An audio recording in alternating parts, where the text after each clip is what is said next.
Good day, everyone. Welcome to Deku Universe.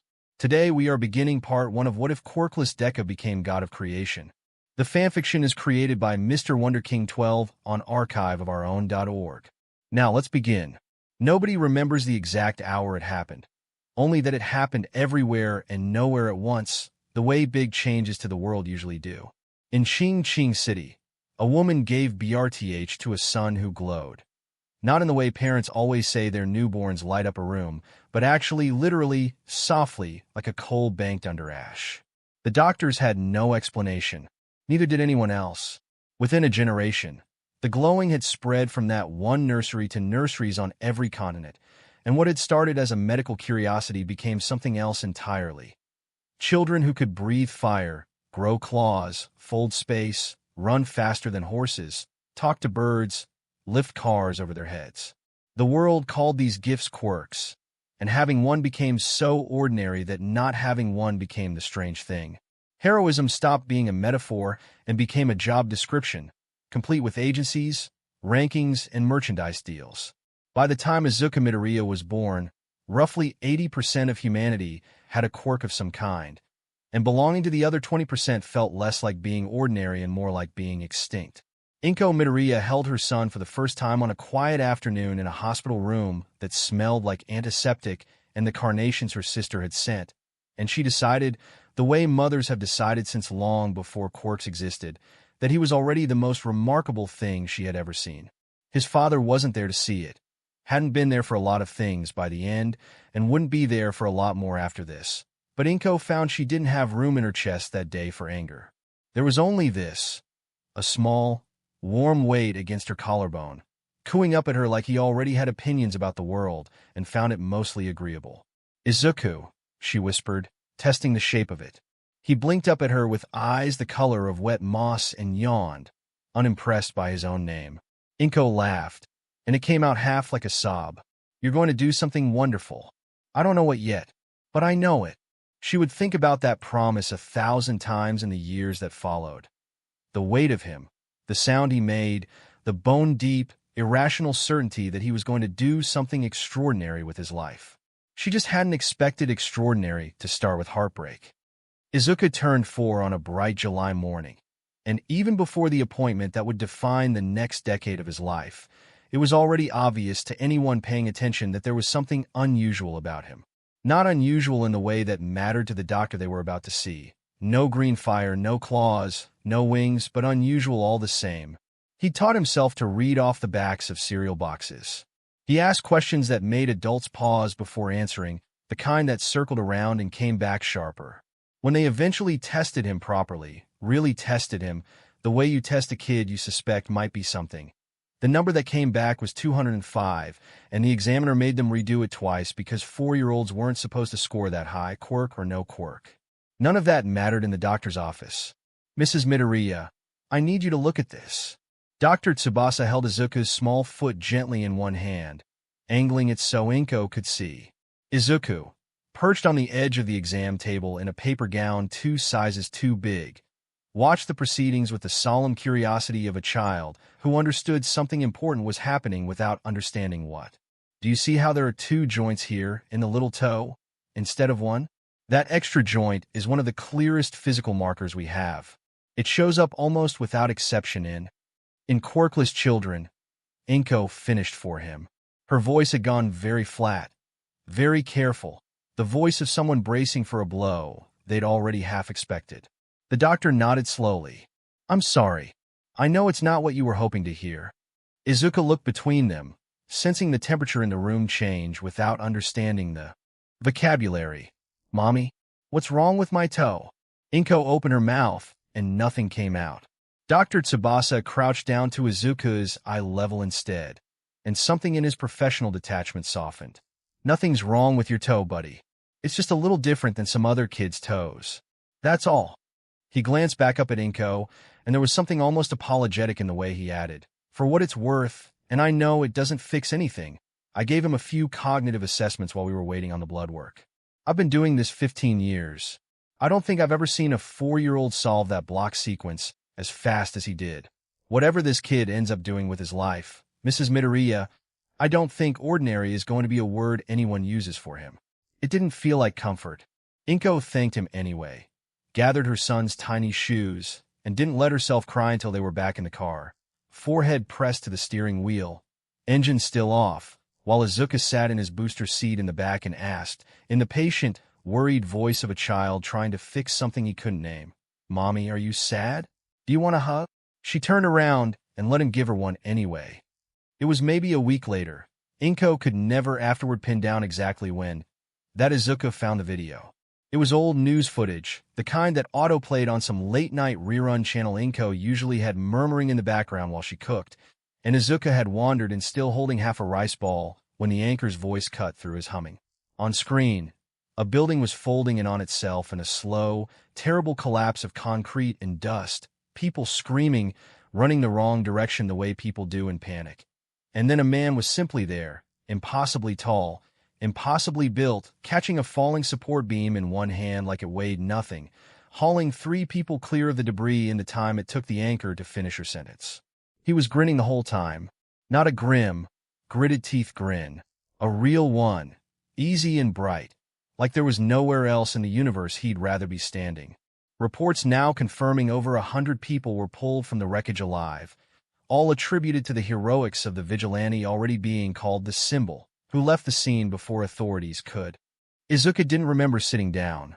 He just remembered being on the floor in front of the television with the rice ball forgotten in his lap, eyes wide, watching this stranger with the 2 white smiles save 100 people like it was the easiest thing in the world. "Mom," he breathed, not taking his eyes off the screen. "Mom, did you see that? Did you see that?" He watched it 3 more times before bed that night, Inko finally giving up and just letting the video loop while she folded laundry in the next room, half listening to her son narrate the footage to himself under his breath the way he narrated everything he found interesting. He moved so fast. How did he move that fast? He didn't even flinch. Why didn't he flinch? And something in her chest ached with a feeling she couldn't yet name. She understood it better a few nights later, when he asked to watch it again before bed. And this time, when the screen went dark and the room went quiet, he didn't immediately launch into his usual breathless commentary. He just sat very still in his pajamas, hugging his knees, staring at his own reflection in the blank television. "Mom," he said so quietly she almost missed it, "can I still be a hero? Even without a quirk? Like him?" Inko had been expecting this question for a week without knowing it, and she still wasn't ready for it. She knelt down in front of her son, and she meant to say something encouraging, something a good mother was supposed to say, something about hard work and heart and how heroes came in all kinds. What came out instead, without her permission, was the truth, and the truth broke her voice in half before she even finished the sentence. "I'm sorry," she said, and then she was crying, really crying, pulling him into her arms so he wouldn't have to watch her face crumble. "I'm so sorry, Izuku. I'm so sorry." He didn't fully understand, not yet, why his mother was apologizing for something that wasn't her fault. But he understood that she was sad, and that it was about him, and that the answer to his question, whatever it actually was, had made her cry hard enough that she couldn't say it out loud. He decided, for years old and already stubborn as a mule, that he didn't believe her tears. Not yet. He just didn't say so. Katsuki Bakugo's quirk manifested 3 months later, and it changed everything between them so fast it was like watching a door slam from the wrong side of it. They'd been inseparable before that. The 2 boys from down the street, Katsuki loud and certain of everything, Izuku quiet and certain of nothing except that his friend was the coolest person he'd ever met. Katsuki used to let Izuku tag along everywhere. Used to share his snacks. Used to say, with the total confidence of a 5-year-old, "When I'm a hero, you're going to be my sidekick, Deku, and we're going to save everybody." Deku. It had started as an affectionate mangling of the kanji in Izuku's name, can do, before it curdled, years later, into something else entirely. The change came almost overnight. One day, Katsuki's palms started producing tiny, crackling sparks when he got excited. And by the end of the week, those sparks were small, controlled detonations that could punch a dent in a trash can lid. And by the end of the month, every adult in a 3-block radius was telling him he was going to be the next All Might. Something about being told that, over and over, at an age too young to know what to do with it besides believe it, did something to him. "You're still quirkless," he said to Izuku one afternoon on the playground. Not cruelly at first, almost like he was working out a math problem out loud. That's really weird, huh? That's really bad, actually. By 6, it wasn't a math problem anymore. It was a fact Katsuki had decided to be disgusted by. "Quit following me around," he snapped, shoving Izuku's shoulder hard enough to knock him into the sandbox, in front of enough other kids that the laughter that followed felt like its own kind of injury. "You're not going to be a hero. You're not going to be anything. Look at your stupid toe, Deku. That's proof. That's scientific proof you're never going to have a quirk, so quit acting like we're the same." Izuku picked himself up out of the sand without crying, because he'd already learned that crying only made it funnier to the other kids, and he brushed himself off, and he went home and wrote down, in a spiral notebook his mother had bought him for his last birthday, "Katsuki's quirk seems to get stronger when he's angry." Is that a coincidence? Because even at 6, even humiliated, even friendless in the making, Izuku Midoriya could not stop himself from being fascinated by the mechanics of heroism, even when it was being used against him. His teachers weren't much kinder. Perhaps, his second-grade homeroom teacher said gently, not unkindly, but with the particular condescension adults reserve for children they've already written off, when Izuku raised his hand during career day and said he wanted to go to UA, "It might be worth considering something a little more realistic, Izuku. There's no shame in a support role. Someone has to build the hero's equipment, don't they?" He said thank you because he'd been raised to be polite even to people who hurt him, and he went home and filled another page of the notebook, and he did not stop wanting to be a hero. He just got quieter about wanting it. By the time he was 14, Izuku Midoriya had grown into a strange kind of person, relentlessly kind in a world that had given him very little reason to be, sharper than almost anyone he knew, and so thoroughly practiced at absorbing cruelty without flinching that most people mistook his silence for weakness rather than what it actually was, which was armor. He was on his way to school on an ordinary Tuesday morning when the first hero fight of his memory that felt like it mattered happened 2 blocks from the train station. And Izuku, notebook already half out of his bag before his brain had consciously decided to stop walking, planted himself at the edge of the police barricade to watch. The villain, enormous, some kind of mutation-type build, easily 4 meters tall, had already smashed through the front of a convenience store by the time the pro heroes arrived. Backdraft got there first, waving the gathering crowd back with sharp, practiced authority. "Everyone stay behind the line. Let the professionals handle this." Kamui Woods arrived a heartbeat later, wooden limbs unfolding from his arms in long, articulated branches. "Your quirk usage constitutes a level 3 violation," he announced, voice carrying with the flat formality of a man who took the rulebook seriously even in the middle of a fight. "I'll be taking you into custody." Lacquered chain prison. The wood whipped out, wrapping around the villain's torso in interlocking segments, cinching tight, and for a second it looked like it might actually be over that easily. It wasn't.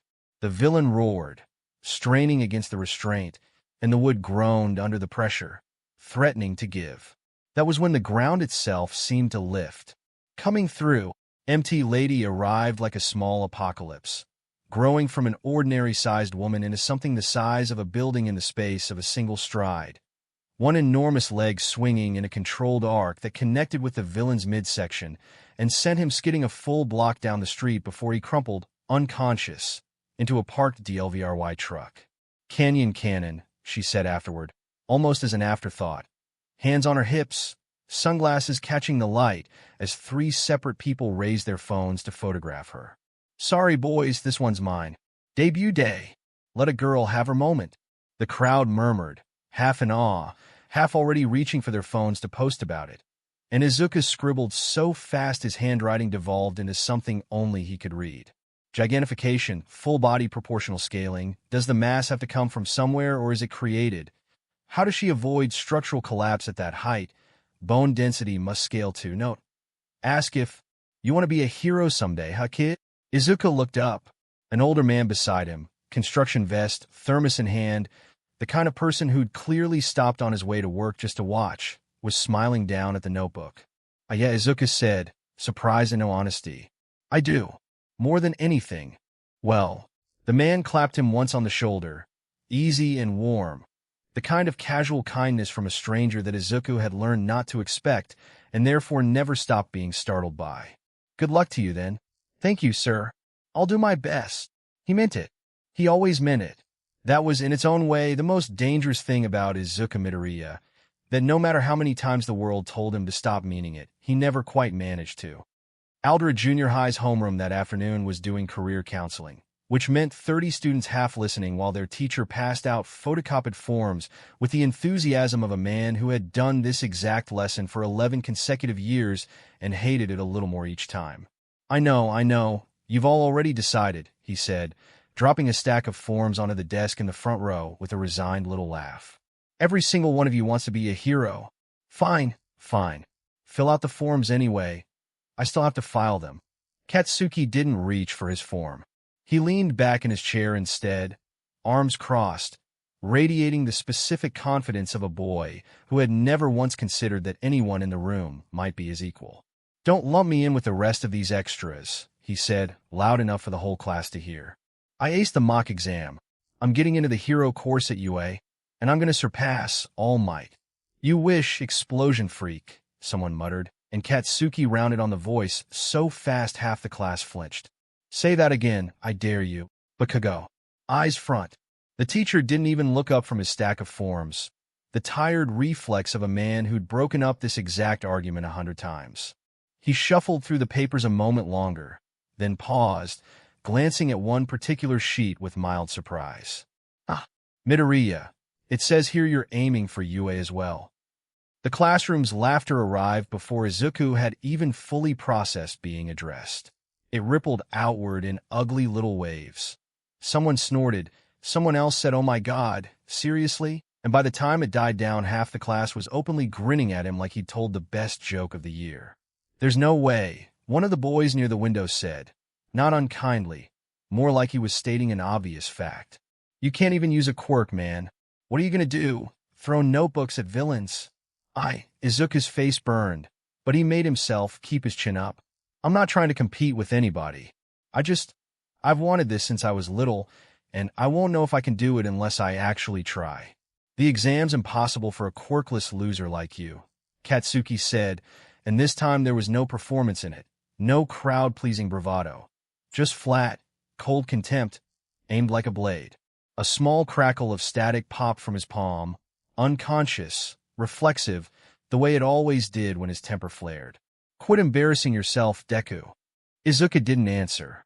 He'd learned, over 10 years of practice, that answering rarely helped. He just wrote something small in the margin of his form. UA High School, Hero Course, in handwriting that didn't shake, no matter how much the rest of him wanted to. He almost forgot about the villain sighting entirely until he was walking home that afternoon, notebook tucked under one arm, phone glowing in the other as he scrolled a local news alert about a slime-based villain reportedly loose somewhere near the station, leaving a trail of stolen bodies. No, possessed bodies, the article corrected itself, which was somehow worse. No end to villains in this city, one commenter had written underneath. Someone else had replied, with the kind of casual civic faith that only made sense in a world with actual gods walking around in spandex. There's an end to them, don't worry. He's out there. Izuku smiled a little at that, despite everything, and was still smiling when the shadow fell over him. Oi, Deku. He didn't need to turn around. He knew that voice, knew the particular pitch it took when Katsuki had decided to be cruel rather than just dismissive, and his stomach dropped even before he saw what was in Katsuki's hand. His notebook. The good one. The thick one, 3 years of hero analysis crammed into its pages in his own cramped, obsessive handwriting, dog-eared and coffee-stained and more precious to him than almost anything else he owned. Katsuki, that's this. Katsuki held it up, flipping through the pages with theatrical disgust. This is pathetic is what this is. Kamui Woods, Quirk analysis. MT, lady, structural notes. You're not going to be a hero, Deku. You're going to spend your whole life writing about people who actually matter. A small spark crackled at his fingertips. So, why don't you make it easy on everybody? The notebook went up in a controlled burst of flame and force, the pages curling black at the edges before Katsuki flung the smoking ruin of it clean through the open classroom window behind them, 3 stories down into the courtyard below. The sound of it landing, a soft, final little thump, was somehow louder than the explosion had been. "Do us all a favor," Katsuki said, already turning to walk away, voice flat and almost bored, like he was discussing the weather. "Take a swan dive off the roof. Maybe you'll get lucky and come back with a quirk next time." He didn't wait for a response. He never did. Izuku stood there for a long moment in the empty hallway, ears ringing faintly with the aftershock of the small explosion. And then he went downstairs and out into the courtyard and knelt in the dirt to gather up the scorched, scattered pages of 3 years of his life.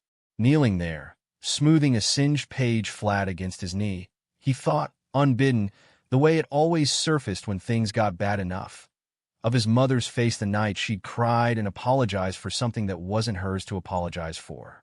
Can I still be a hero, even without a quirk?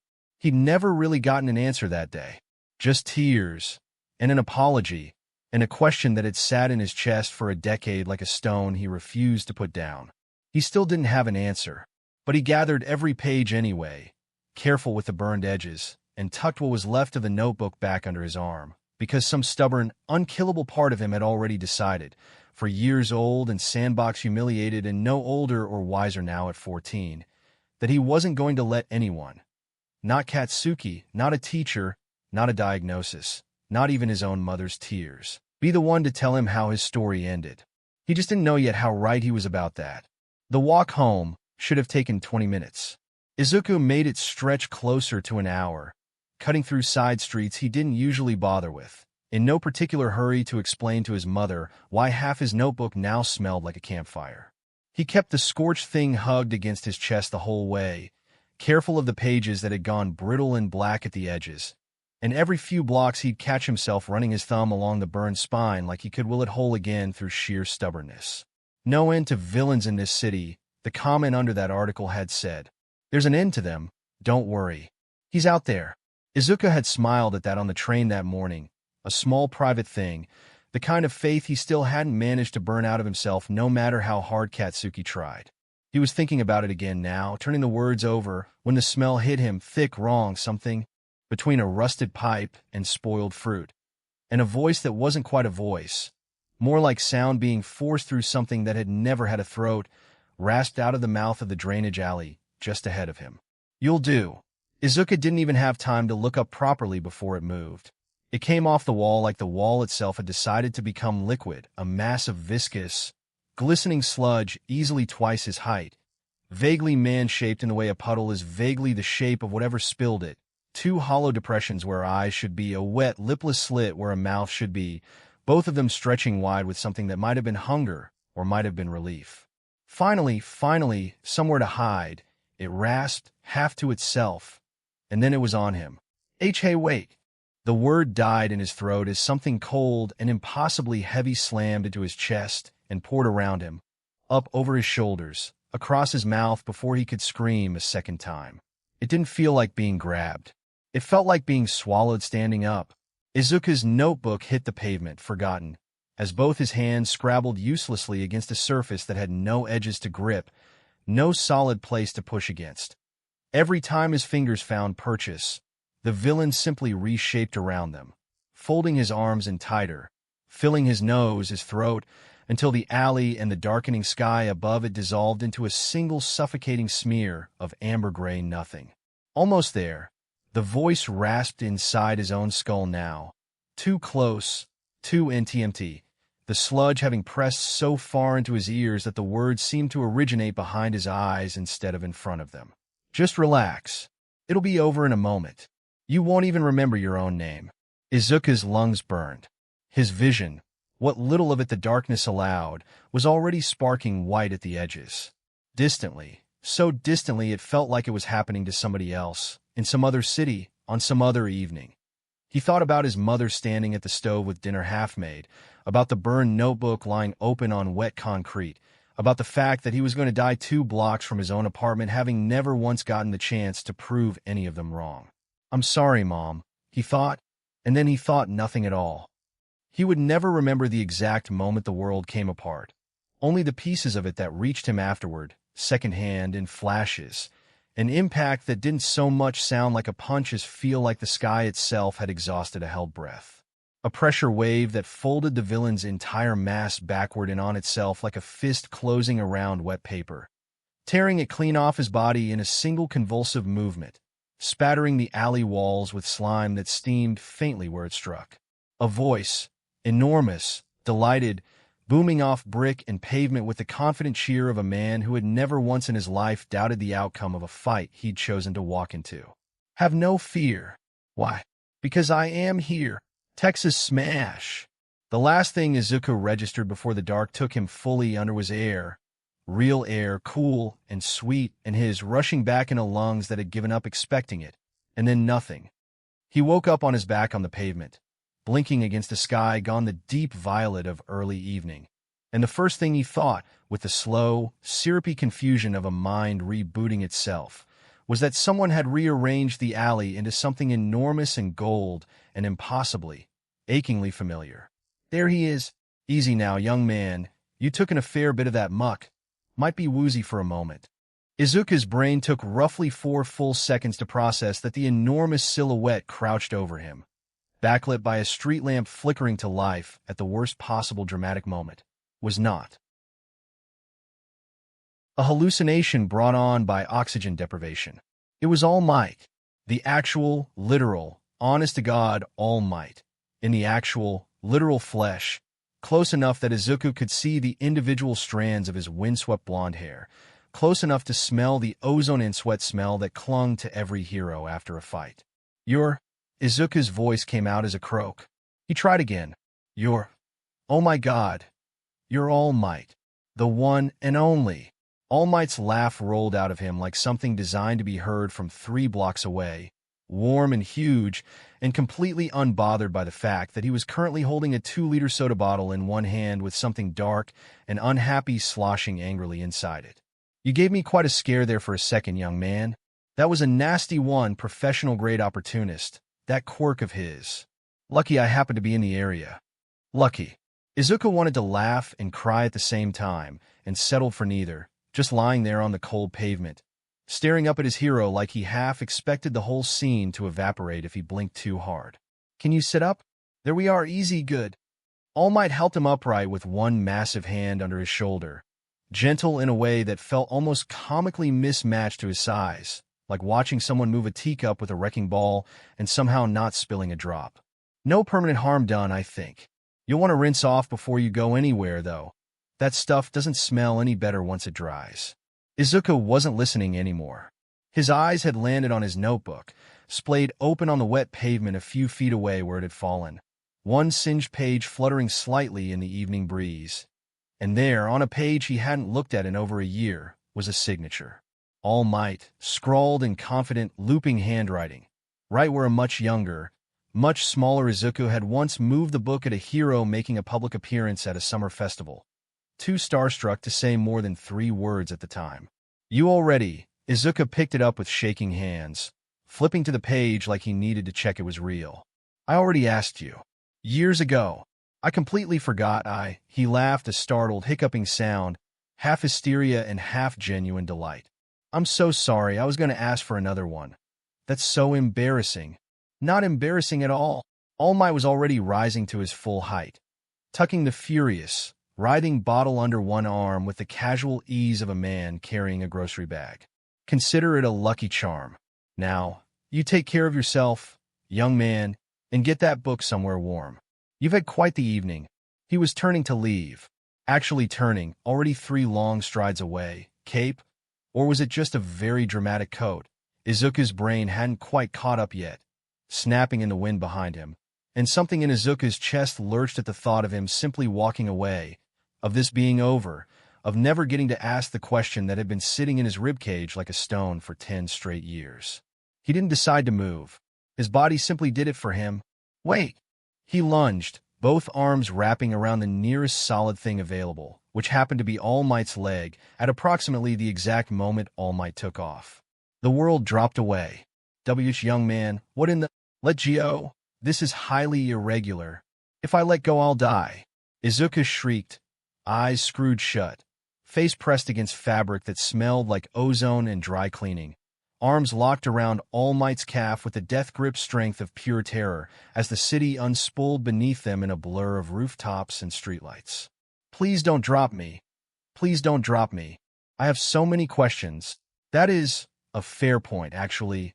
All Might's cheerful boom had taken on a slightly strained quality, the sound of a man performing math at high velocity, while also having a very small, very determined teenager attached to his leg like a barnacle. "Hold on, then. Just hold on, we'll find somewhere to land." They landed, eventually, hard enough to rattle Izuku's teeth, on the flat gravel roof of a building maybe 6 stories up, city lights spreading out beneath them in every direction like something out of the posters Izuku had taped to his bedroom wall since he was small enough to need a step stool to reach them. He peeled himself off All Might's leg with the deep, mortified dignity of someone who fully understood how undignified the last 90 seconds had been, and opened his mouth to apologize.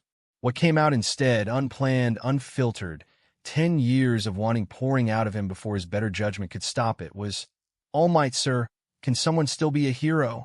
Even without a quirk? Could someone like that still save people the way you do?" Something shifted in All Might's expression. Just for a second. Gone so fast Izuku almost convinced himself he'd imagined it. "Of course." The booming laugh again. Huge and easy.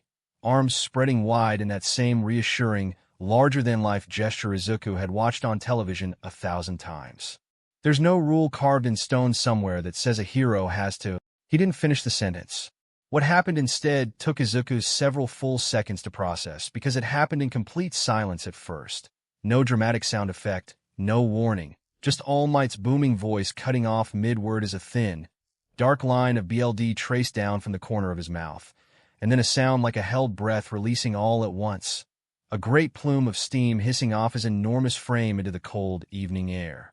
When the steam cleared, All Might was gone. In his place stood a different man entirely. Tall, still, unnaturally tall, but the muscle that had made him look larger than the buildings around them had simply evaporated, leaving behind a gaunt, skeletal frame draped in clothes several sizes too large, hollow cheeks, sunken eyes ringed with the deep bruised color of someone who hadn't slept properly in years. BLD ran freely from his mouth now, and he was coughing, one arm braced against his own knees, the other pressed hard against his ribs like he was holding something inside himself by force of will alone. "That a fellow can't wear the mantle," he finished in a voice that was somehow still his own, and yet sounded nothing like the one Izuku had grown up idolizing, rasping, exhausted, SDRPPD of every ounce of the performance that had defined it a moment before. Izuku stumbled backward, one hand flying to his mouth. What happened to you?" "Ah." The man, All Might, this had to still be All Might. The eyes were the same, even if nothing else about him was, straightened slowly, wincing, wiping the BLD from his chin with the back of one skeletal hand. He looked, for a long moment, less like the greatest hero on Earth, and more like something that had crawled out of a war, and never entirely left it behind. I'd hoped to have this conversation without the visual aid, if I'm honest. But I suppose the universe has a sense of humor about these things. I don't understand. Sit down, young man." It wasn't unkind. If anything, it was the gentlest All Might had sounded all evening, and somehow that made it worse. Izuku sat, gravel biting into his palms, and All Might lowered himself down across from him with the slow, careful movements of someone whose body had learned, the hard way, exactly how much it could and couldn't be trusted. 5 years ago, I fought a villain. A bad one. The kind that doesn't make the news the way it should have, because the people whose job it was to be frightened by it decided the world sleeps easier, not knowing how close it came. He drew a slow breath. I won, but I didn't walk away from it whole. Without further explanation, he pulled his oversized shirt aside, just enough to show the left side of his torso, and Izuku's stomach dropped somewhere near his shoes. The scar was old, years old, silvered and settled the way only long-healed wounds are, but it was enormous, a violent, cratered ruin of tissue that swallowed most of his side, the kind of injury that told you, without a single word of explanation, that it should have killed the person wearing it. I lost most of my stomach that day, All Might said, quietly, letting the shirt fall back into place like the confession itself cost him something. most of one lung, as well. What you've been watching on your television screen since you were small. That grin, that voice, the 100 people I supposedly save without breaking a sweat. That's true. All of it's true. But it isn't free, and it isn't unlimited. I can be that man for a few hours a day now, if I'm careful. The rest of the time, I'm this. Izuku didn't trust himself to speak. His notebook was still clutched against his chest, forgotten, pages fluttering. I'm telling you this, All Might went on, and here, finally, his voice roughened into something closer to genuine regret. Because you asked me an honest question, and you deserve an honest answer instead of the one people usually give children who ask it. Being a hero isn't a story where the ending is guaranteed, young man. Every single time I put that smile on, I am agreeing all over again to bet my life on the outcome. That is the job. Not the cameras, not the merchandise. The willingness to be the one standing between a villain and the people who can't protect themselves, even when it costs you everything you have left to give. He met Izuku's eyes, and there was no theater left in his face at all. Nothing but tired, honest sorrow. I have built my entire body, over and over, around surviving that bet. Even with the power most people would kill for, it very nearly wasn't enough. I cannot, in good conscience, tell a boy with no quirk at all that he should walk toward that same bet with nothing in his hands to survive it. I'm sorry. I wish I could tell you something kinder, but I think you're owed the truth more than you're owed comfort. And the truth is, I don't think this is a road that's open to you. I think, if you love your life the way I hope you do, you should consider setting your sights somewhere gentler. There's no shame in that. There's 100 ways to help people that don't end the way mine so nearly did. The city hummed on beneath them, indifferent. All those lit windows and moving cars belonging to a world that had no idea a boy's whole future had just quietly ended 6 stories above the street. Izuku opened his mouth. Nothing came out. He tried again, and what emerged was small and cracked and sounded far younger than 14. Okay. That was all. Just okay. Not because he believed it. Not because 10 years of wanting something evaporated in the space of a single conversation. But because there was nothing else left in him to argue with. Not against a man who'd nearly died proving the exact point he was making. Not against a scar that told the truth louder than any pep talk ever could. All Might rose, slow and careful, steam beginning to curl faintly off his shoulders again as some internal clock ran back toward its limit. I should get this fellow processed before he causes any more trouble tonight, he said, glancing down at the bottle still tucked under his arm, its contents shifting and hissing faintly against the plastic. He paused at the rooftop's edge, looking back once. You should go home, young man. Your mother will be worried. Yeah, Izuku said to the gravel, to his own hands, to nobody in particular. Yeah, okay. He didn't watch All Might leave. He sat there a long while after the sound of footsteps had faded from the stairwell door, knees drawn up to his chest, the city lights blurring slowly into smears of gold and white that had nothing to do with the wind. Notebook open in his lap to a page with a hero's signature on it that, 20 minutes ago, had felt like the beginning of something. It didn't feel like that anymore. Izuku didn't remember climbing down from the roof. He remembered the door to the stairwell cold under his palm, and he remembered the 11 flights down feeling like 1100, his own footsteps sounding strange and hollow in his ears, like they belonged to somebody else being marched somewhere against their will. By the time he pushed out through the fire exit into the alley below, full dark had settled over Muzutafu, streetlights flickering on in uneven waves down the block, and Izuku stood there for a long moment just breathing, notebook clutched to his chest, replaying 4 words over and over until they'd worn a groove into him. I don't think this is a road that's open to you. He started walking. He didn't consciously choose the route home. His feet simply took it, the same 14 years of muscle memory carrying him past the noodle shop with the crooked sign, past the shrine with the fox statues his mother always made him bow to, past all the small, familiar landmarks of a life that 20 minutes ago had still had a shape to it. Now it didn't. Now it felt like standing in a house after the furniture's been moved out. Same walls, same windows, but hollow in a way that made every step echo. You should consider setting your sights somewhere gentler. He didn't cry. He kept expecting to, and it didn't come, just a dull, cottony ache behind his sternum that made it hard to draw a full breath, and underneath that quieter, something almost like relief and hating himself a little for feeling it. Relief that someone had finally just said it out loud, the thing his own doctor and his own teachers and his own best friend had all been dancing around his whole life. At least All Might had told him the truth. At least it hadn't been a lie dressed up as kindness. He was 3 blocks from home, deep enough in his own head that he almost walked straight past the little cluster of noise near Tetouan Station without registering it at all, when a familiar voice cut through the fog. "Seriously, man, that was messed up. Telling him to jump off the roof? That's dark even for you." Katsuki Bakugo stood with 2 of his classmates outside the station's east exit, hands shoved deep in his pockets, shoulders up around his ears in the particular posture he adopted whenever he decided, in advance, not to feel bad about something. "It's not messed up," he said, not even bothering to raise his voice, which was somehow worse than if he had.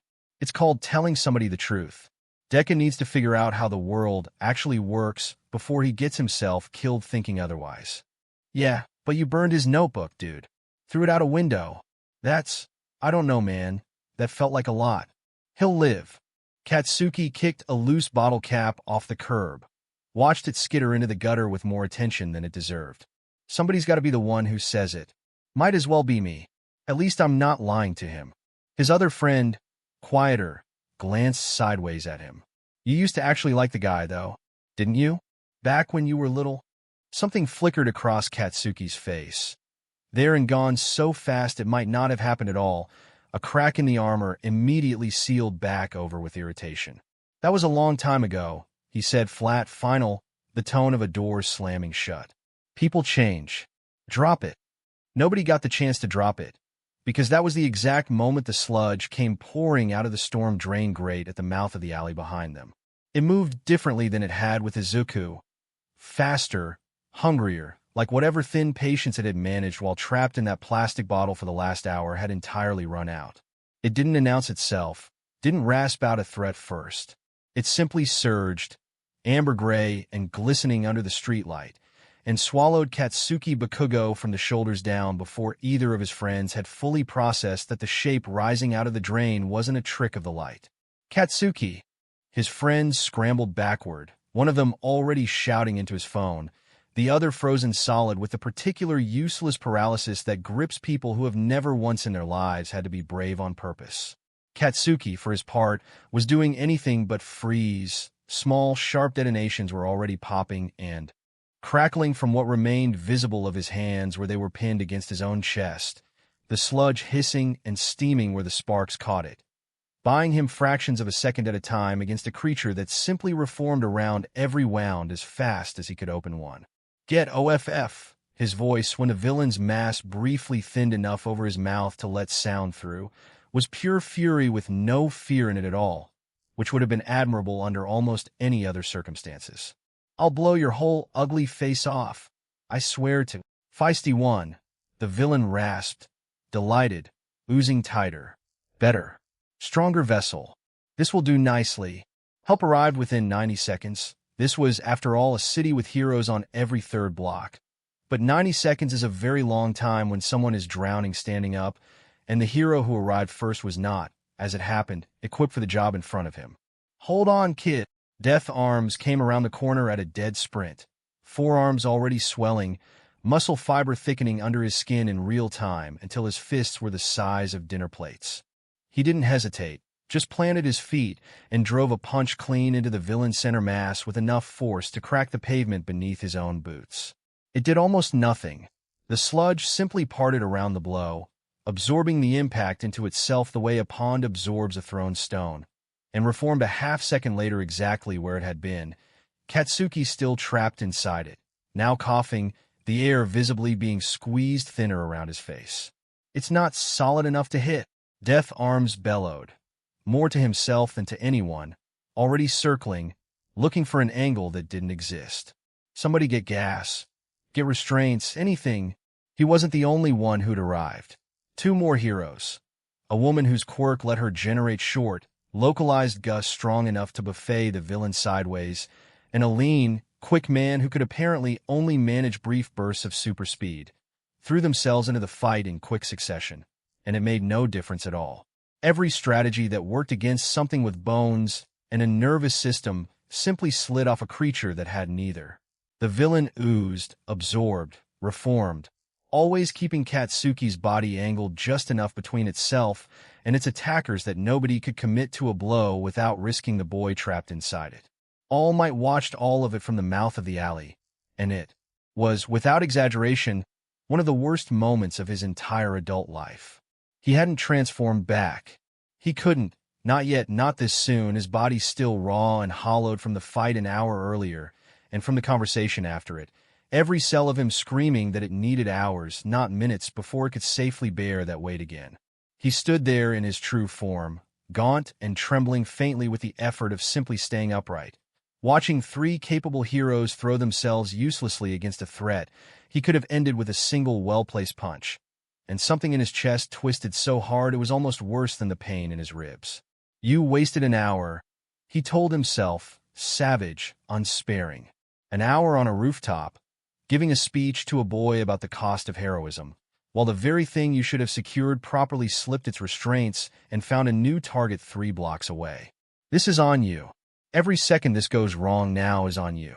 He clenched his skeletal hands into fists and made himself stay where he was in the shadow of the alley, because a hollowed-out husk of a man stumbling into that fight would accomplish nothing except revealing a secret that would end everything. And even now, even hating himself for it, some cold, practiced part of him understood that the secret had to survive this, whatever else didn't. I'm sorry, he thought, watching Katsuki's face disappear briefly beneath another wave of amber sludge before resurfacing, gasping. I am so sorry. I don't know how to help you right now. Izuku heard the screaming before he saw anything. He'd been 3 streets over, still deep in the fog of his own devastation, when the sound reached him. Not one voice, but several, sharp with the particular pitch of real emergency rather than ordinary city noise, and some old, deep instinct, the same one that had filled 3 years of notebooks without ever being asked to, turned his feet toward it before his conscious mind had caught up. He rounded the corner into a scene lit by streetlights and the strobing blue-red of an arriving police unit, a crowd already forming at a respectful, useless distance behind a hastily strung barrier, and his stomach dropped through the pavement. The sludge. The same sludge, unmistakable, that same wrong amber-gray mass, that same hollow-eyed, lipless face stretched wide with hunger, and Izuku's mind made the connection in a single sick lurch. That's the one. That's the one All Might had. That's the one that almost. And underneath the horror, a colder, worse thought rose up right behind it. This is because of me. It got loose because of me. Because he spent everything he had on saving me first. He didn't get more than a second to sit with that thought before he saw who was trapped inside it. Spiky ash-blonde hair. A voice, muffled but unmistakable, still snarling defiance even as the sludge pressed thinner over his mouth. Katsuki. Something in Izuku simply stopped being 14 years old and heartbroken and instead became very, very simple. There was a person he had known his entire life drowning in front of him, and every single hero currently on scene was failing to stop it. And the part of Izuku that had spent a decade filling notebooks with exactly this kind of problem did not, in that instant, care what All Might had said an hour ago about roads that weren't open to him. He ducked under the barrier before his brain had finished the sentence. Hey kid, get back. An officer's hand grabbed for his shoulder and missed as Izuku twisted past it, sprinting straight toward the fight with no plan beyond closer, and behind him he heard Death Arms' voice crack out, furious and disbelieving. What is this civilian doing? Get him out of here. And somewhere at the edge of it all, a thin, hollow shout that he'd later realize, replaying it 100 times, had been All Might's own voice, torn out of him in pure, horrified reflex. Young man, don't. He didn't stop. He couldn't have explained why. Not in that moment. Not in any way that would have made sense to the adults screaming at him to get back. Only that Katsuki's eyes, the sliver of them still visible above the sludge's grip, had found his across the distance for one bare half-second, and there had been nothing proud in them at all. No contempt, no superiority, none of the 10 years of you're worthless. Deku that Izuku had learned to brace against like weather. Just raw, animal fear, the kind that strips a person down to nothing but the plain fact of wanting to live, and Izuku discovered, sprinting toward a monster with absolutely nothing in his hands to fight it with, that he simply did not have it in him to watch that particular fear and do nothing about it. His bag was still slung across his shoulder, heavy with 3 years of hero analysis notebooks, the very thing Katsuki had mocked him for an hour and a lifetime ago. And as he closed the last few meters, one specific memory surfaced through the panic with startling clarity. Page 41, Slime-type villains hypothesis. Cohesion has to be actively maintained. Distributed consciousness needs a concentration point to perceive through. Disrupt the densest cluster, and you disrupt the whole. He'd written that theory almost a year ago, about a completely different villain, half-guessing, never expecting to test it on anything but paper. He swung the bag with everything he had directly into the thickest knot of the villain's mass, the place where its wet, hollow eyes were still fixed hungrily on Katsuki's face, and felt it give, just for a second, just enough, the whole distributed shape of it flinching and thinning like a struck gong. What? The villain's rasp fractured mid-word, distorted, and in that half-second of confusion, its grip loosened enough that Katsuki's head came free with a wet, gasping heave of air. Katsuki! Izuku grabbed for whatever part of him he could reach, hauling with everything his thin arms had, and Katsuki, dazed and furious and drenched, still found the presence of mind to snarl at him. Deku, what the hell are you? A cough. Wet and ragged. Why are you even here? There wasn't time for a careful answer, and Izuku didn't have one prepared anyway. What came out instead was raw and unfiltered, torn loose from somewhere underneath 10 years of being told to keep his mouth shut, because your eyes were begging for help. He hauled harder, sludge slapping wetly against his own arms now, cold and foul, and closing in around both of them. I couldn't watch that and do nothing. I don't care what anybody says about what I'm supposed to be able to do. The villain, furious now, done being disrupted, surged back in with a wet, roaring snarl, a thick tendril of its mass whipping around and up, aimed squarely at Izuku's exposed face. And then the world exploded sideways. Have no fear. It wasn't All Might's voice. Not the voice from the alley an hour ago, thin and rasping and full of BLD. This was the other voice, the impossible one, booming off the surrounding buildings with a force that rattled windows 3 stories up, and Izuku had only half a second to register the golden shape crashing down between himself and the villain's strike before the air itself seemed to buckle. Later, Izuku would understand what it had cost, that transforming again this soon, this depleted, was something All Might's body had no business doing, that every second of that borrowed strength was being paid for somewhere deep in tissue that hadn't finished healing from the last time he'd spent it. In the moment, all he saw was his hero, restored, huge and gold and furious, driving one fist through the villain's mass with a sound like the sky tearing. You scolded a boy, All Might said low, and something in his voice cracked with an emotion that had nothing to do with the fight, for wanting to do exactly what I am doing right now. His fist connected fully, and the villain's entire distributed shape seized, shuddered, began to come apart at every seam at once. I told him it wasn't his to attempt, and here he is anyway, because somebody needed him to be, because that is the whole of it in the end. That is the entire job. Detroit smash. The strike didn't just hit the villain. It ended it, a shockwave of displaced air rolling outward in a visible ring, blasting Katsuki and Izuku both backward off their feet, as the sludge's entire cohesive form simply detonated apart into 10,000 harmless droplets, raining down across the pavement, hissing and steaming and utterly, finally inert. Overhead, dark clouds that had been gathering unnoticed all evening finally let go, and the first fat drops of rain began sweeping down across the street, washing the last remnants of the villain into the gutters as though the sky itself had decided to help clean up the mess. For a long moment, nobody moved. Then the crowd behind the barrier erupted. The scolding, when it came, arrived fast and loud and entirely justified, and Izuku took every word of it standing in the rain with his head down, soaked through, arms wrapped around his own ribs. Do you have any idea, Death Arms said, crouching to Izuku's eye level with the particular controlled fury of a man who'd nearly watched a civilian get killed on his watch? How close that was? You have no quirk, no training, no business anywhere near that fight. If all might had been 30 seconds slower. I know, Izuku said, small, soaked, not arguing. I know. I'm sorry. You're sorry. Death arms exhaled hard through his nose, some of the fury visibly draining into something closer to exhausted relief. Look, kid, I get it. I do. But being brave isn't the same as being ready. You could have died out there for nothing. A few feet away, a different officer was already turning his attention toward Katsuki, voice shifting to something warmer, almost impressed. You held your own pretty well in there, son. Kept using your quirk even trapped like that. That's sharp thinking, especially at your age. Katsuki said nothing. He stood dripping in the rain, staring at a spot on the pavement somewhere between his own boots and where Izuku was still crouched under Death Arms' lecture. And his jaw was working like there were about a dozen different things trying to come out of it at once, and none of them winning.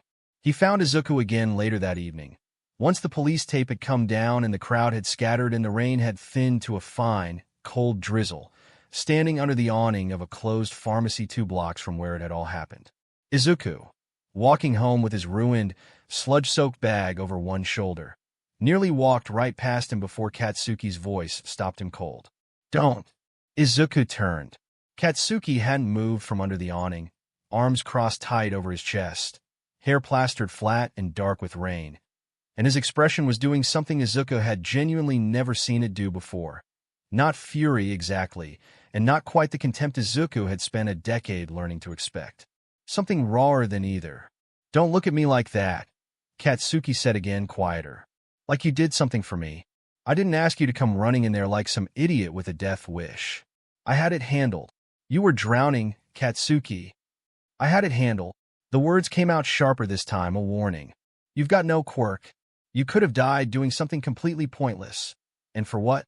So you could feel like a hero for 5 minutes? I don't need saving. Especially not by you. Get that through your head. Izuku opened his mouth, to argue, to apologize, he genuinely didn't know which, and found that he simply didn't have anything left in him to offer. Not after the rooftop. Not after everything the last few hours had cost him. He just nodded, slow, and said, okay, in a voice that had nothing left in it to fight with, and Katsuki, apparently unsatisfied by even that, made a short, disgusted sound in the back of his throat and turned to walk away into the rain without another word. Izuku watched him go until the dark and the drizzle swallowed him up. He let himself into the apartment a little after 9, and his mother was already at the door before he'd finished towing off his shoes, alarm blooming across her face at the state of him. Soaked through, streaked with dried sludge residue, a bag that smelled faintly of chemical rot slung over one shoulder. Izuku, what happened? Are you hurt? Where were you? I called your phone 6 times. I'm okay, Mom. He managed something that was almost a smile, mostly for her benefit. There was a villain thing near the station. I'm fine. Really. She fussed over him anyway, the way she always did, checking his hands and his face for injuries he didn't have, herding him toward a hot shower and dry clothes and a bowl of reheated stew he barely tasted. And through all of it, Izuku said the right things at the right times, nodded when he was supposed to nod, and felt almost nothing at all. It was only much later, alone in his room, lying on top of his covers in the dark with the rain still ticking faintly against the window, that he let himself think about the whole of it. Not just the villain, not just Katsuki's rejection, but the rooftop, the scar, the 4 words that had started this entire terrible evening. Not a road that's open to you. He'd run toward danger anyway. Tonight, with nothing but a bag full of notebooks and a decade of stubbornness, and it hadn't proven anything except that he could get people he loved to yell at him from 2 different directions in a single night. Maybe that was the answer, in the end. Maybe wanting it badly enough had never been the same thing as being allowed to have it. He didn't cry even now. He just lay there in the dark, feeling something in his chest. The thing that had kept every notebook filled, that had gotten him back up out of that sandbox at 6 years old, that had kept him saying, I'll do my best to strangers on the street, even after 10 years of being told not to bother. Go quiet in a way it never quite had before. He took All Might's words to heart that night, in the end. Not loudly. Not with a decision he announced to anyone, not even to himself. He simply, slowly, over the days and weeks that followed, stopped filling the notebooks, stopped watching the old footage before bed, stopped answering when his mother gently asked, with the bright someday he'd always given her before. He let the dream go. He didn't know yet how completely he'd lost himself in the months that followed, or that somewhere past the edge of the city, in a stretch of forest nobody much bothered with, something was waiting that would ask him to want something again, something far, far bigger than the dream he was quietly, carefully burying tonight. He just closed his eyes and let the rain outside be the only sound in the room, and for the first time in 10 years, Izuku Midoriya went to sleep without a single thought about being a hero. Grief doesn't announce itself with a calendar. It just accumulates, one gray morning at a time, until a person looks up and realizes an entire season has slipped past them without leaving a single mark worth calling a memory. By the third week of the new term, Izuku's homeroom teacher had stopped calling on him entirely, not out of unkindness, but because there was no longer any real difference between calling on him and not. He'd answer when asked, correctly, quietly, without the eager, stammering enthusiasm that used to make half the class roll their eyes before he'd even finished his first sentence. He just answered. Then he'd go back to looking at some fixed point past the window, present in the room the way a piece of furniture is present in a room, and his teacher, if she was honest with herself, found that a good deal easier to manage than the boy who used to raise his hand for every single question whether or not it was actually about him. Even Katsuki had gone quiet around him, in his own way, not out of guilt. Never that Katsuki would have bitten off his own tongue before admitting to guilt over anything, but there was simply less to work with anymore. Cruelty needs a flinch to survive on, some flicker of hurt worth chasing, and Izuku had stopped giving him one somewhere around October. A few times, in the hallway, Katsuki opened his mouth on old reflex, some half-formed insult already halfway to his tongue, and found Izuku looking back at him with an expression so entirely, hollowly empty that the words dried up before they left his throat. It unsettled him more than he would ever have said out loud. He told himself, more than once, that it wasn't his problem. At home, Inko tried. God, she tried. Small things, at first, the kind of things she hoped might slip in under whatever wall had gone up behind her son's eyes without him noticing they were meant to help. Katsudon on a random Tuesday, made with the good cut of pork instead of the cheap one. A dog-eared hero magazine accidentally left open on his desk to an article about some new rescue hero's debut. Extra time in the bathroom in the morning so he wouldn't feel rushed, though he never seemed to need it. He was always ready early now, sitting at the kitchen table with his backpack already on, waiting for nothing in particular. One night in November, over the Katsudon, she asked him, carefully, the way you'd approach something that might startle and run. Izuku, sweetheart, do you still want to talk about Yue? We don't have to. I just miss hearing you talk about it, is all. He looked up at her, and for one unbearable second she thought she saw something behind his eyes crack open. Thought maybe this was the night the wall finally came down and her son came back to her all at once, the way she kept hoping he would every single evening. It closed again just as fast. I don't really think about it anymore, he said, gently, like he was the one comforting her instead of the other way around. It's okay, Mom. Really, I'm okay. She let it go, because pushing had never worked with this new, quiet version of her son, and later that night, doing dishes alone at the sink with the water running loud enough to cover it, she cried without entirely understanding why it hurt so much worse than the day the doctor had first said the word Quirkless, all those years ago. It was on one of those evenings, a Tuesday in early December, 5 months almost to the day since the sludge villain and the rooftop and everything that had come apart in between, that Izuku found himself walking further than he meant to. He hadn't planned it. He rarely planned anything anymore, in the sense that planning required caring about where you ended up, and Izuku had mostly stopped doing either. He'd left the apartment after dinner telling his mother he needed air, which was true in the vague, technical way that most of what he told her these days was true. True enough to not be a lie, hollow enough to not require anything further of him. And he simply kept walking past the point where he usually turned back. The city didn't make it easy to disappear into your own head. A billboard 3 stories tall showed All Might mid-grin over a soft drink logo. That same impossibly bright smile Izuku had spent 10 years memorizing from grainy news footage. And something in his chest twisted hard enough that he changed streets just to get it out of view. 2 small kids ran past him on the sidewalk, one chasing the other with fingers curled into imaginary claws, shrieking with laughter, playing hero and villain the exact way Izuku used to play it in this same neighborhood a decade ago, and he found he couldn't watch that either. So he kept walking past the last of the paved streets, past a rusted chain-link fence nobody had bothered to fix in years, until the sidewalk gave way to packed dirt, and the dirt gave way to the dense, overgrown treeline of Dagobah Forest, and the noise of the city behind him finally, mercifully began to fade. He'd been here a handful of times as a kid, on the rare occasions his mother could be talked into a picnic somewhere that wasn't a proper park, and he remembered it being bright back then, dappled in green, full of the manageable, storybook wildness that makes a 6-year-old feel brave. It felt different at 14, in the deepening blue of early evening, with a decade of disappointment sitting on his chest like a stone.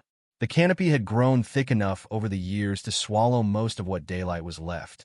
And the deeper he went, the quieter the world became, until the only sounds left were his own footsteps in the leaf litter, and, somewhere far off, the thin, indifferent call of a bird settling in for the night. It was peaceful, in the specific, hollowed-out way that only makes sense to someone who's run out of better options. Izuku sat down on a fallen log some ways off whatever passed for a path, drew his knees against his chest the way he had on that rooftop 5 months ago, and let the forest be quiet around him, not thinking about anything in particular. Not really thinking at all. It had become the closest thing to rest he still knew how to give himself. He didn't hear anything before it happened. No crack of thunder, no rising hum of gathering power. Just the ordinary hush of the forest. And then, without any transition he could later identify, a light. It wasn't like a flashbulb, and it wasn't like the sun. It was warmer than either, and possibly total, filling every shadow in the clearing at once the way water fills a container, and it knocked Izuku backward off the log hard enough that the air punched clean out of his lungs. By the time his vision cleared, someone was standing over him. He wasn't especially tall, not all might tall, not looming, but there was a stillness to him that made the whole clearing feel smaller, like it had rearranged itself around him rather than the other way around.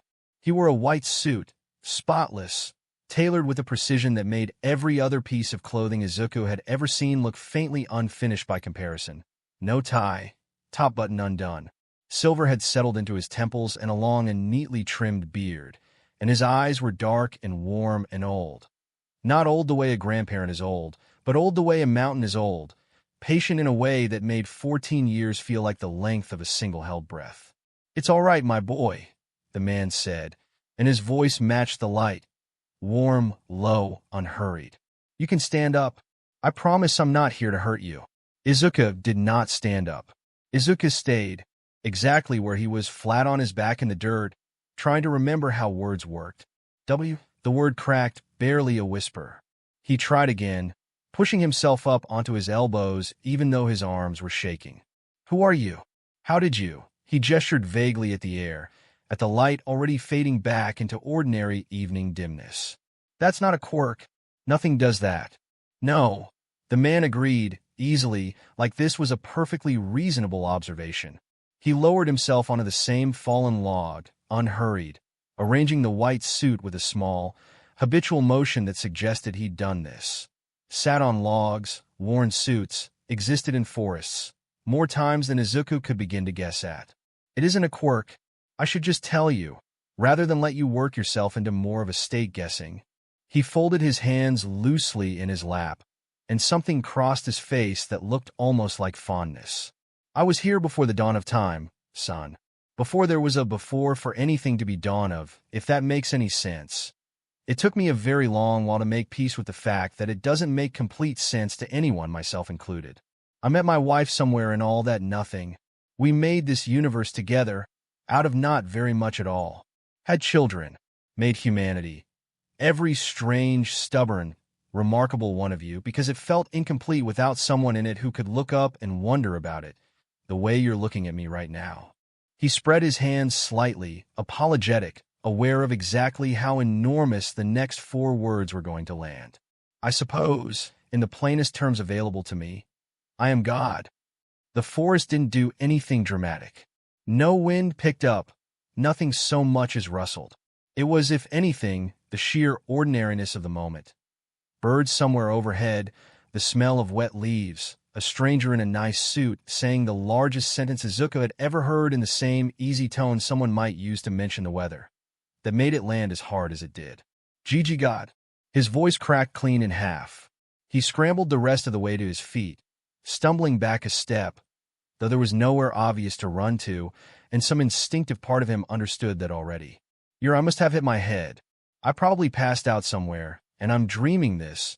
That would actually make a lot more sense than, "You're not dreaming." Not sharp, a gentle redirection, the cadence of someone who delivered this exact reassurance to a great many overwhelmed people across a great many centuries. "I know it's a great deal to take in. Take a breath if it helps. I'm not going anywhere." Izuku attempted several breaths in quick, useless succession and eventually managed something that passed for one. "Okay," he said faintly to nobody. "Okay, sure. God, that's a thing that's happening." He looked up, and the disbelief cracked open into the question that mattered more. "What do you want with me?"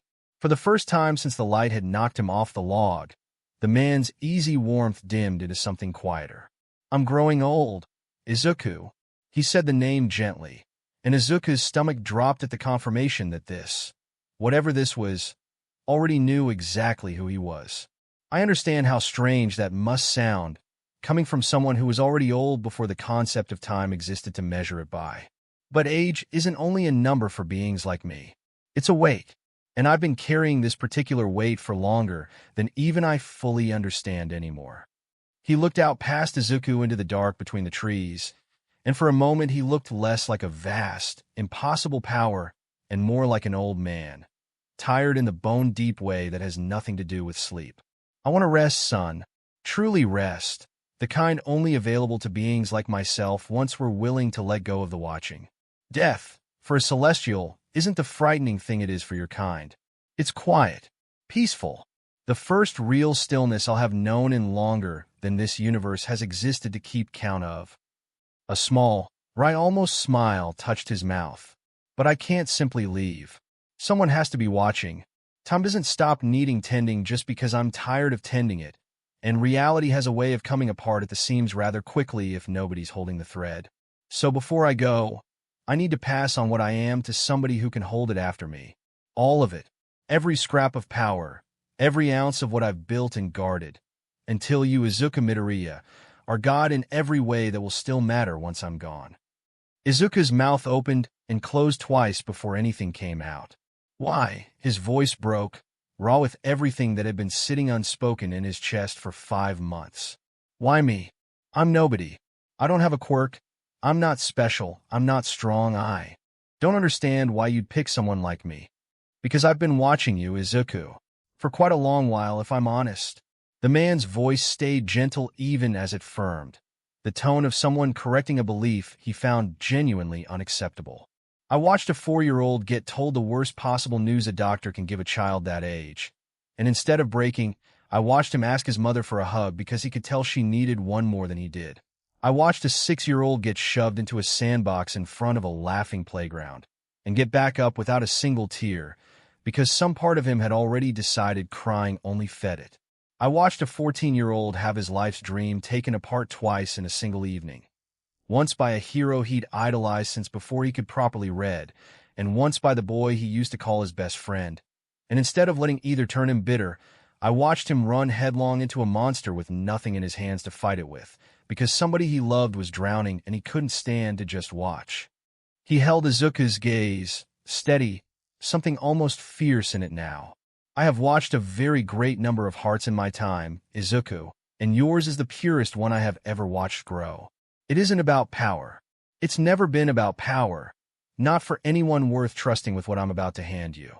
It's about what a person does with nothing when nothing is all they've got. And you have never once in 14 years chosen cruelty when kindness cost you something instead." A small, warm smile returned. "That is why you. Not because you're the strongest candidate I could find. Because you're the kindest one I've ever watched grow up." Izuku had to look away, blinking hard against a sudden, humiliating sting behind his eyes, because nobody, not his mother, not a single teacher, not even All Might on that rooftop, had ever once described him in those terms. "It's a great deal to ask of anyone," let alone someone your age. The man went on quieter now. I'm asking you to watch over time and space and reality itself for the whole of what remains of forever. That isn't a metaphor. It's not a job you clock out of. It is, without exaggeration, the largest responsibility that has ever existed, and I intend to hand the whole weight of it to a 14-year-old boy I found crying alone in a forest. He spread his hands. So, will you accept it? Will you watch over all of it for me, for everyone, long after I'm gone? Izuku sat with the question longer than felt entirely comfortable to either of them, turning it over and over the way he used to turn over a difficult quirk analysis, looking for the angle that made it make sense. It was enormous, possibly the least fair thing anyone had ever asked of him, but underneath the fear of it, quiet and stubborn and entirely undestroyed despite everything the last 5 months had tried to do to it, Izuku recognized something else stirring back to life for the first time since that rooftop. The plain, simple shape of a reason to matter. Not the hero he'd always pictured. Something bigger and stranger and entirely his own. But a way, finally, to be exactly what he'd spent his whole life wanting to be, even if nobody ever knew his name for doing it. What if I'm not good enough? He asked, quiet, honest. What if you're wrong about me? I'm not. No hesitation. But if it eases you any, nobody does this perfectly, Izuku. Not even me, and I've had considerably longer to practice. You'll make mistakes. You'll carry weight some days that feels like more than you can hold. That's not failure. That's simply what the job is. He held out one hand, palm up, patient. The only real question is whether you're willing to try. I think you are. I've thought so for quite a long time now.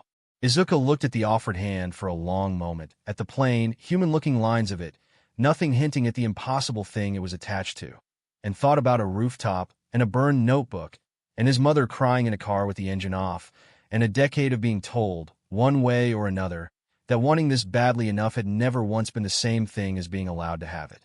He thought about being given, for the first time in his entire life, permission instead. His voice shook, but it held. I accept. Something in the man's expression eased all at once. Relief and pride and something almost like grief tangled into a single soft breath. Good. He only turned the offered palm a fraction further toward Izuku, waiting. Now, take my hand. Izuku reached out before he could talk himself out of it a second time, and the moment his fingers closed around God's palm, the entire clearing changed. There was no gentle build to it. One heartbeat Izuku was a boy holding a stranger's hand in a dark forest, and the next, something enormous and searing and impossibly gold was pouring into him through the point of contact, filling him from the inside the way water fills a cracked vessel too fast for the cracks to matter anymore. It didn't hurt, exactly. It was too big to be pain.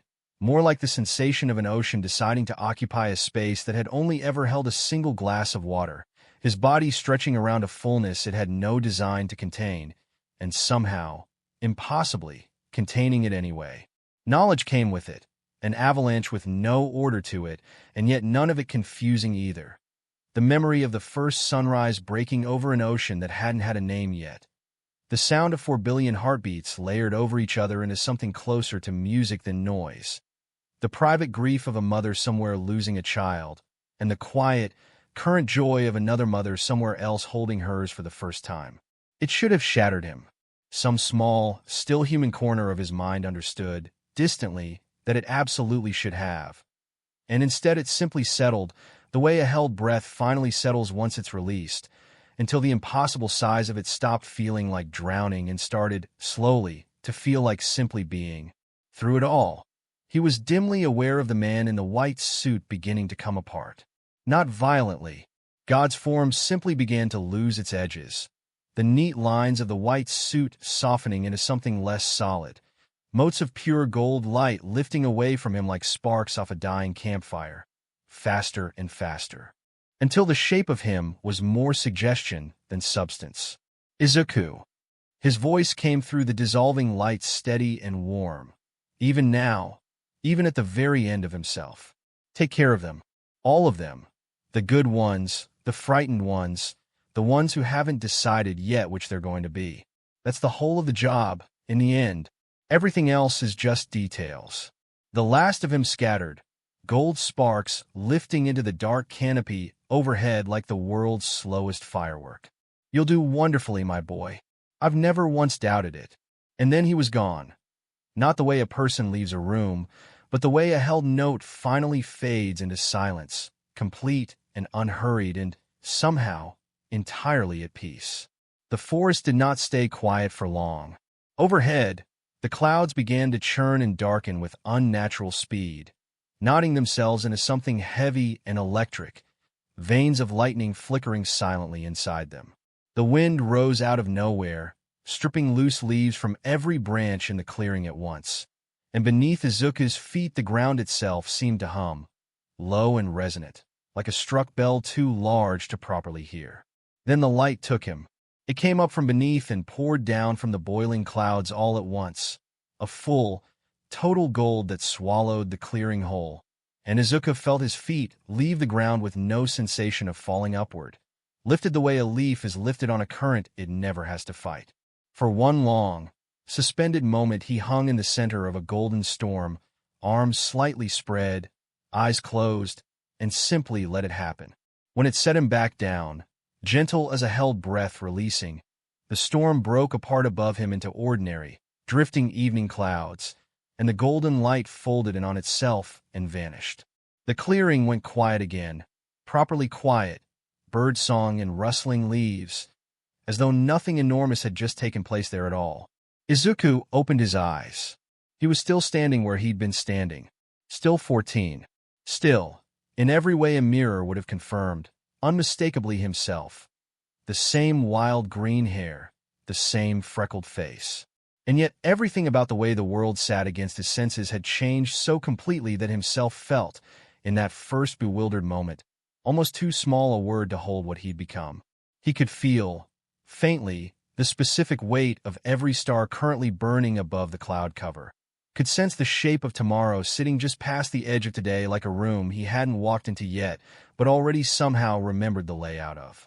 He looked down at his own hands, turning them over slowly, and found they were his hands still. Only now they didn't feel like the limit of what he was. His clothes had changed too, he realized, the school uniform gone, replaced without his ever consciously choosing it by a clean white suit, simpler than the one God had worn, but unmistakably cut from the same cloth in every sense of the phrase. He stood alone in the clearing a long moment, breathing air that tasted impossibly exactly the same as it always had, and let out a short, disbelieving huff of a laugh that came out only half like a sob. "Well," he said finally, to nobody, to the darkening trees, to the whole vast, humming weight of everything he could suddenly feel pressing gently against the edges of his mind.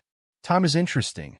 He looked down at his own strange, borrowed and not borrowed hands one more time, and something in his chest, quiet, small, entirely his, finally, gently, ached toward home instead of away from it for the first time in 5 months. Better go back to Mom. He didn't walk. He didn't need to anymore, and some new, vast understanding at the back of his mind simply supplied the knowledge of how to not be in the forest and instead be somewhere else, effortless as blinking. The clearing emptied in, a soft ripple of displaced air, gold sparking briefly at its edges before fading, and Dagobah Forest settled back into its ordinary, undisturbed dark, keeping no record at all of the god who had just died there quietly on a fallen log, so that a grieving 14-year-old boy might finally have something worth living for again. He appeared in his own room without any drama at all, simply present where a moment before he hadn't been, and stood there adjusting to the strange, doubled feeling of being 14 and infinite in the same small, familiar space. His desk still cluttered with the burned, carefully retaped remains of his old notebook, his bed still unmade from that morning, the same water stain on the ceiling shaped vaguely like a rabbit he'd been staring at every night for 5 months without really seeing it. The apartment was quiet, late enough that his mother should have been asleep, and when he padded out into the hallway, quiet on instinct, though he suspected, distantly, that he could have walked straight through the wall if he'd wanted to.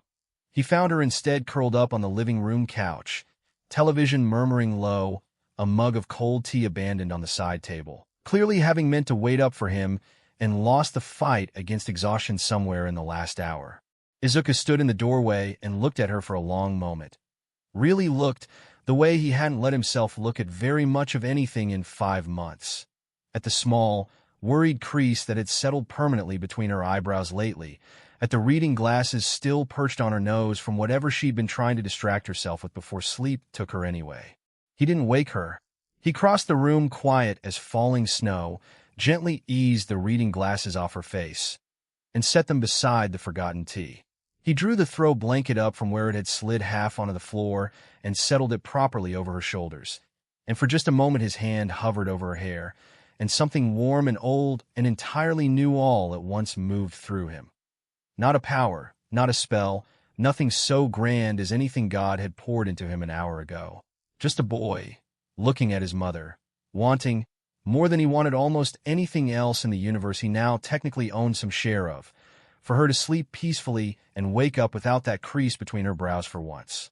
He didn't tell her what had happened in the forest. He wouldn't. Not that night, and not for a long while after. Some careful, protective part of him had already decided, standing in the dark living room, that this was a weight he'd carry alone, for her sake as much as anyone's. But he switched off the television, low enough not to wake her, and turned down the lamp until the room sat in soft, comfortable dark, and stood there a moment longer than he needed to, just watching her breathe. Then Izuku Midoriya, 14 years old, quirkless by every medical record that would ever exist about him, and as of roughly 40 minutes ago, God in every sense of the word that mattered, went quietly to his own room, lay down on top of his covers exactly the way he had 5 months ago on the worst night of his life, and for the first time since a rooftop and a burned notebook and a friend who couldn't stand to be saved, closed his eyes and slept without a single dream of falling. This marks the end of part 1 of What If Quirkless Deku Becomes God of Creation. A big thanks to Mr. Wonder King 12 for granting the permission to feature this amazing fanfiction. Please like the video and subscribe to Deku Universe for more interesting stories. Thank you, and see you soon.